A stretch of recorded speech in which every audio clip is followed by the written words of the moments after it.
నందు ప్రియమైనటువంటి దేవుని సంగమా, ప్రియ విశ్వాసులారా, మీ అందరికును మన ప్రభువును రక్షకుడునైన యేసుక్రీస్తు నామములో ప్రాతకాలపు శుభములు వందనములు తెలియపరుస్తూ ఉన్నాను. త్రిత్వము తరువాతి మొదటి ఆదివారములో ప్రవేశించి ఉన్నాం. ఏర్పాటు చేయబడిన లేఖన భాగములను చదవగా విని ఉన్నాం. ధ్యానవచనముగా ఇర్మియా గ్రంథము 9వ అధ్యాయము 23వ వచనాన్ని చదువుకుందాం. యెహోవా ఇలాగు సెలవిచ్చుచు ఉన్నాడు, జ్ఞాని తన జ్ఞానమును బట్టి, సూర్యుడు తన శౌర్యమును బట్టి అతిశయింపకూడదు. ఐశ్వర్యవంతుడు తన ఐశ్వర్యమును బట్టి అతిశయింపకూడదు.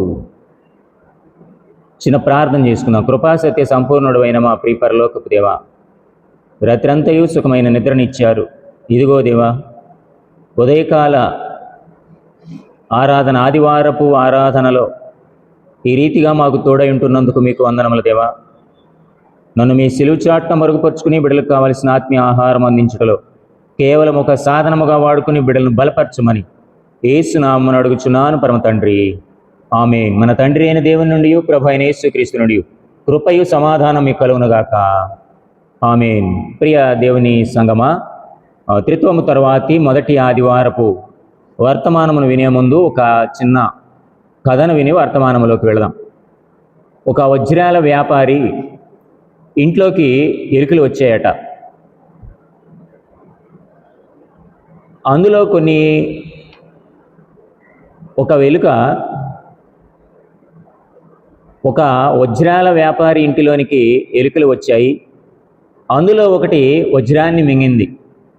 గమనించిన వ్యాపారి తలుపులు వేసి ఎలుకలను పట్టేటటువంటి వ్యక్తిని పిలిచి విషయమో చెప్పాడట. ఆ వ్యక్తి ఎలాగూ ఎలుకలను గమనించి ఒక ఎలుకను తుపాకీతో కొట్టి చంపాడు. వజ్రాన్ని తీసి వ్యాపారికి ఇచ్చాడు. అతడు వజ్రాల వ్యాపారి, వజ్రం తిన్న ఎలుకను ఎలా గుర్తుపట్టావు అన్నాడట. అప్పుడు ఎలుకలు పట్టే వ్యక్తి అన్ని ఎలుకలు కలిసి ఉన్నవి, సహజముగా ఫ్రీగా ఉన్నవి, వజ్రం తిన్న ఎలుక ఒక మూలన వేరుగా ఉన్నది అన్నాడట. అలానే ఐశ్వర్యము కలిగిన మూర్ఖులు, అందరూ కాదండి, ఐశ్వర్యవంతులైనటువంటి వారిలో మూర్ఖులు ప్రత్యేకంగా ఉంటారు. ఆ ఐశ్వర్యమును బట్టి అతిశయిస్తారు. అయితే ఆస్తి ఐశ్వర్యము గలవారు గర్విష్ఠులు కాక సమస్తము ఇచ్చిన దేవునికి కృతజ్ఞతాస్తుతులు కలిగి కృతజ్ఞత తెలుపుతూ ఇతరులకు సహాయము చేసే సహాయకులుగా ఉండాలని పరిశుద్ధ గ్రంథము సెలవిస్తూ ఉన్నది. అతిశయించుట అనగా ఎక్కువ కావడము, అధికం కావడం, గొప్పగా చెప్పుకోవడము లేక గర్వించడం, అభివృద్ధి చెందడము, రెట్టింపు అవడం, ఆత్మస్థుతి, దేవుని యందు అతిశయించుట, వర్ణన లేక పొగడ్త, ఇవన్నీ అతిశయించడానికి వచ్చేటటువంటి పదాలండి. కీర్తనల గ్రంథము 20వ సంకీర్తన 7వ వచనములో కొందరు రథములను బట్టి, కొందరు గుర్రములను బట్టి అతిశయింపబడుదురు.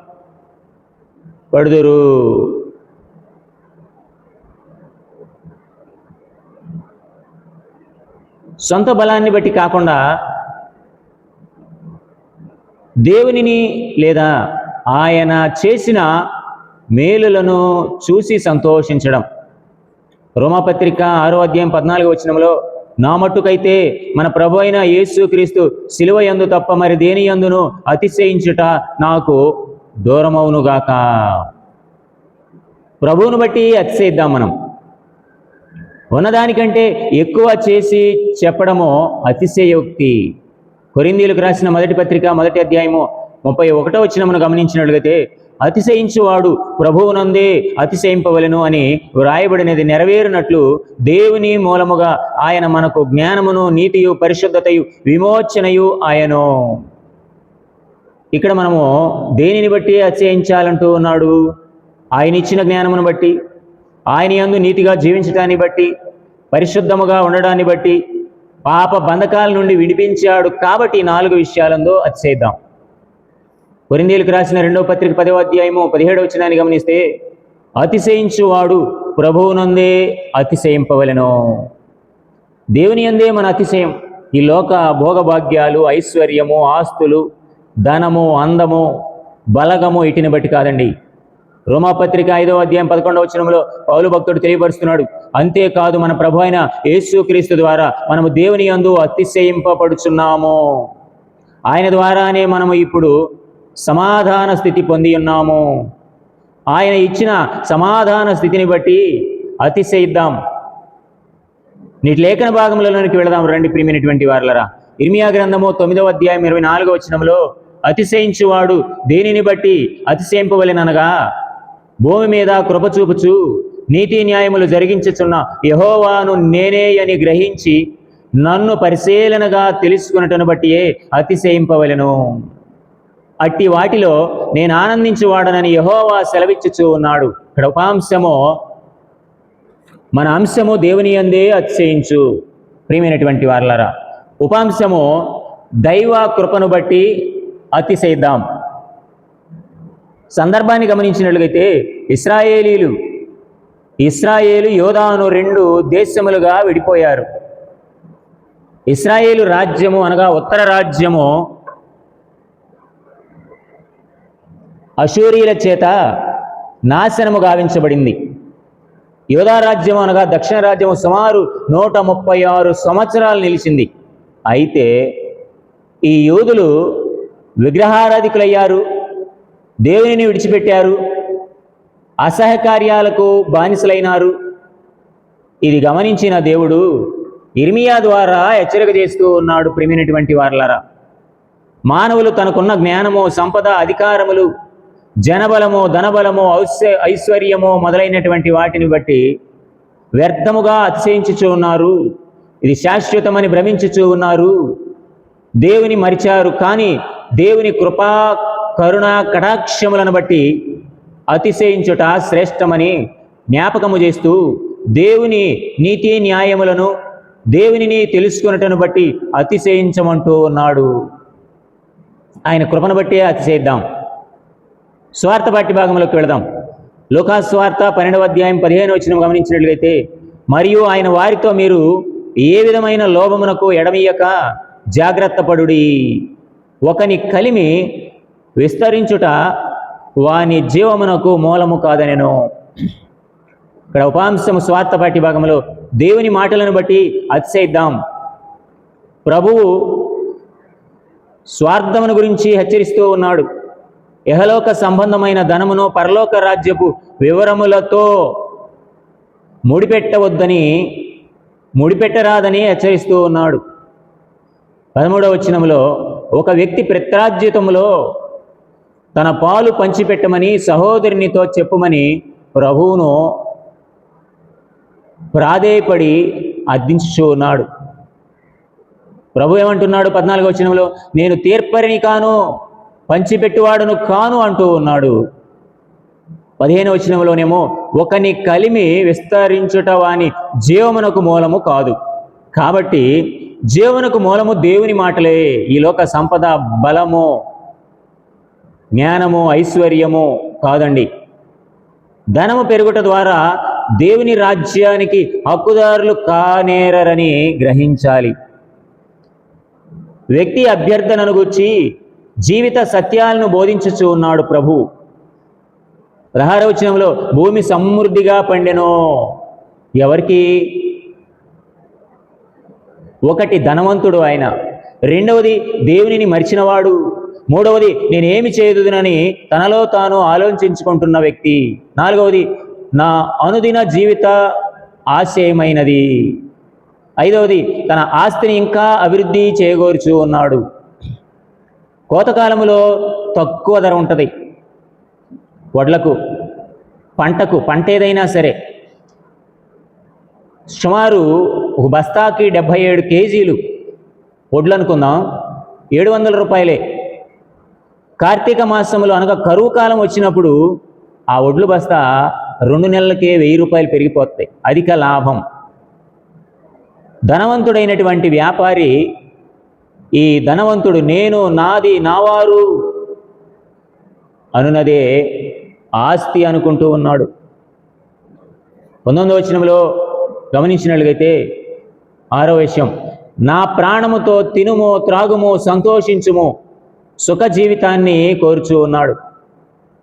7వ పాయింట్ మనం గమనించినట్లయితే తన ఐశ్వర్యము ఈ లోక జీవితమే శాశ్వతమని భ్రమించుచూ ఉన్నాడు. 8వది, దేవుని చేత వెర్రివాడనని పిలవబడ్డాడు 20వ వచనంలో. 9వ పాయింట్, సమస్తమును కూర్చుకొని ప్రాణమును పోగొట్టుకున్న వెర్రివాడు. 10వది, దేవుని ఎడల ధనవంతుడు కాక పోగొట్టుకొనుటకే సంపాదించుకున్నాడు. దేవుని విషయంలో దరిద్రుడయ్యాడు. పరలోక ధనాగారము ఆయనకు లేదు. లూకాసు వార్త 12వ అధ్యాయము 33-34 వచనాల్లో గమనిస్తే, మీకు కలిగిన వాటిని అమ్మి ధర్మము చేయుడి, పాతగిలని సంచులను పరలోకమందు అక్షయమైన ధనమును సంపాదించుకొనుడి, అక్కడికి దొంగరాడు చిమ్మెట కొట్టదు, మీ ధనం ఎక్కడ ఉండునో అక్కడని మీ హృదయం ఉండును. కాబట్టి ఈ లోక ధనాన్ని బట్టి ఈ లోక ఈవులను బట్టి అతిశయింపరాదు, దైవపు మాటలను బట్టి అతిశయిద్దాం. పత్రికా పాఠ్య భాగంలోకి వెళదాం. తిమోతికి రాసిన మొదటి పత్రిక 6వ అధ్యాయం 19వ వచనంలో, సత్క్రియలు అను ధనము గలవారును ఔదార్యము గలవారును తమ ధనములో ఇతరులకు పాలిచ్చువారునై ఉండవలెనని వారికి ఆజ్ఞాపించుము. ఇక్కడ ఉపాంశము సత్కార్యములను బట్టి అతిశయిద్దాం. దైవభక్తిని లాభ సాధనగా మలుచుకుని వారు వీరి వలన అనవసరమైన వివాదాలు కలుగుతూ ఉన్నవి. కావున యవనుడైన తిమోతికి పౌలు భక్తుడు హెచ్చరిక చేస్తూ ఉన్నాడు. ఇహలోక ఐశ్వర్యముతో గర్వించక, ధనాశకు లోనుగాక, సుఖజీవనమును ధారాళముగా అనుగ్రహించే దేవుని యందు నమ్మిక ఉంచమని విశ్వాసులకు ఆజ్ఞాపించమని చెప్పుచూ ఉన్నటువంటి సందర్భము. 6-8 వచనాల్లో గమనిస్తే, సంతృప్తితో కూడిన దైవ భక్తి లాభము. 9-10 వచనాల్లో ధనాపేక్ష సమస్త కీడులకు మూలము. 11-14 వచనాల్లో దైవజనునికి ఉండవలసిన లక్షణాలు: 1 నీతి, 2 భక్తి, 3 విశ్వాసము, 4 ప్రేమ, 5 ఓర్పు, 6 సాత్వికము, వీటిని సంపాదించుకొనమంటూ ఉన్నాడు. 15-16 వచనాల్లో గమనిస్తే సర్వాధిపతి అయిన దేవునికి మహిమ, దేవుని ఉన్నత లక్షణాలు ఇక్కడ తెలియపరుస్తూ ఉన్నాడు. 1 శ్రీమంతుడు, 2 అద్వితీయుడు, 3 సర్వాధిపతి, 4 యుక్తకాలమందు ప్రత్యక్షత, 5 రాజులకు రాజు, 6 ప్రభువులకు ప్రభువు, 7 సమీపించరాని తేజస్సు గలవాడు, 8 ఎవరునూ ఆయనను చూచి ఉండలేదు. ఇన్ని ఉత్తమ లక్షణాలు కలిగినటువంటి దేవుడు ఎల్లప్పుడూ జ్ఞానమును మనకిస్తూ ఉన్నాడు. కాబట్టి ఆయనను జ్ఞాపకము చేసుకొని ఆయన పిలుపునకు లోబడి తీర్మానమునకు తగినట్లుగా జీవించమని హెచ్చరిక చేస్తూ ఉన్నాడు. 17-19 వచనం వరకు గమనిస్తే ధనవంతులకు హెచ్చరిక. ఇక్కడ అస్థిరమైన ధనమును నమ్ముకొనరాదు, సమస్తము దేవుడే చేయగలడు. కావున దేవుని యందు విశ్వాసం ఉంచి నిత్య జీవము పొందుకో. నీ ధనమును సత్కార్యములకు ఔదార్యముగా ఇతరులకు సహాయపడు నిమిత్తము ఉపయోగించవలెనని హెచ్చరిస్తూ ఉన్నాడు. దేవుని యందే మనం అతిశయించాలి కానీ లోక ఈవులను బట్టి మనం అతిశయించకూడదు. దేవుని యందు అతిశయించేవారు ఎలా ఉంటారు? ఆయన కృపను బట్టి అతిశయిస్తాం. ఆయన మాటలను బట్టి, అంటే పరిశుద్ధ గ్రంథపు మాటలను బట్టి, వాక్కులను బట్టి అతిశయిస్తారు. సత్కార్యాలు చేసి అతిశయిస్తారు. అలాంటి కార్యాలు నేను చేయడానికి దేవుడు కృప చూపించి ఆయన కృపలో భద్రపరిచి దీవింప చేయనుగాక. ఇట్టి భాగ్యము మనందరికీ దేవుడు అందించి బలపరచునుగాక. ఆమేన్. సమస్త జ్ఞానముకు మించిన దేవుని సమాధానము మన ప్రభువైన యేసుక్రీస్తు ద్వారా మీ హృదయములకు తలంపులకు కావలి ఉండునుగాక. ఆమేన్. ప్రియ దేవుని బిడ్డలారా, మరొకసారి మీ అందరికీ శుభములు వందనములు తెలియజేస్తున్నాను. మరొక వీడియోతో కలుసుకుందాం. అంతవరకు సెలవు. మీ అందరికీ వందనాలు. సెలవు తీసుకుందాం.